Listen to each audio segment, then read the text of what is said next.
अस्सलामु अलैकुम वरहमतुल्लाहि ताला वबरकातुहू। क्या इस सूरत को बार बार नमाज में पढ़ने से नमाज होगी या नहीं होगी? आज के इस वीडियो क्लिप में हम इस बारे में बात करेंगे। हमारे एक भाई हैं जिन्होंने हमसे इस बारे में पूछा है कि मुफ्ती साहब हमें सूरतें ज़्यादा याद नहीं हैं और हम नमाज में अक्सर जो है सूरह इखलास पढ़ते हैं या इन्ना आतैना की जो सूरत है उसको हम पढ़ते हैं, हमें एक या दो सूरतें ही याद हैं, तो हमारी नमाज क्या बार बार इन्हीं सूरतों को लौट फेर पढ़ने से कि नमाज होगी या नहीं होगी? आज के इस वीडियो क्लिप में हम इसी के बारे में बात करेंगे। इसके अलावा आपको ये भी बताएंगे कि जिन भाइयों को या जिन बहनों को कुरान याद नहीं है, सूरतें ज्यादा याद नहीं है, वो नमाज किस तरीके से पढ़ें और उनकी नमाज कैसे होगी।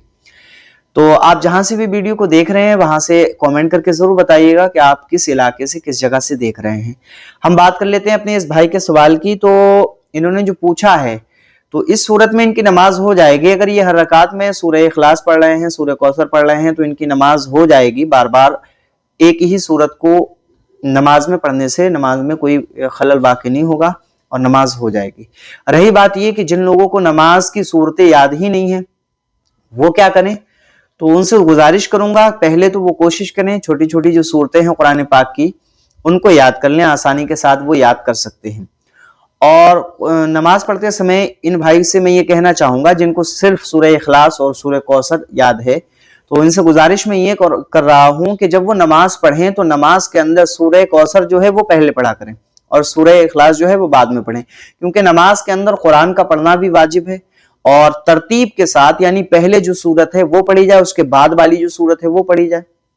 और इसी तरीके से नमाज पढ़ी जाती है, यानी पहली रकात में आपने कुरान की एक ऐसी सूरत पढ़ी जो तरतीब में भी पहले है और वैसे भी बड़ी है, और उसकी दूसरी रकात में आप पहले वाली सूरत के जो बाद में सूरतें आती हैं उसको पढ़ें और कोशिश करें कि पहले वाली सूरत जो है बड़ी हो और उसके बाद वाली सूरत जो है वो छोटी हो।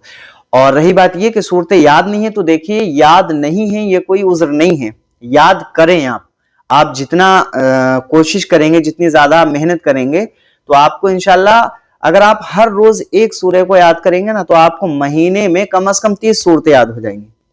और उन 30 सूरतों को आप बार बार जब नमाज के अंदर पढ़ेंगे तो इंशाअल्लाह ताला फिर जो है आपको पढ़ने में मजा आएगा और फिर आगे भी आप ज्यादा सीखने की कोशिश करेंगे।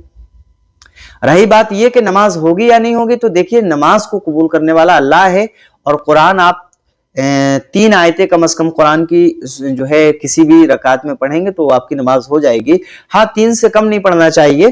तो सूरह इखलास जो है वो भी आप बार बार पढ़ेंगे तब भी नमाज हो जाएगी, सूरह कौसर पढ़ेंगे तब भी नमाज हो जाएगी, लेकिन सूरह इखलास से पहले सूरह कौसर पहली रकात में पढ़ा करें, दूसरी रकात में जो है सूरह इखलास पढ़ा करें, क्योंकि वो जो है तरतीब के हिसाब से सूरह इखलास जो है वो बाद में आएगी।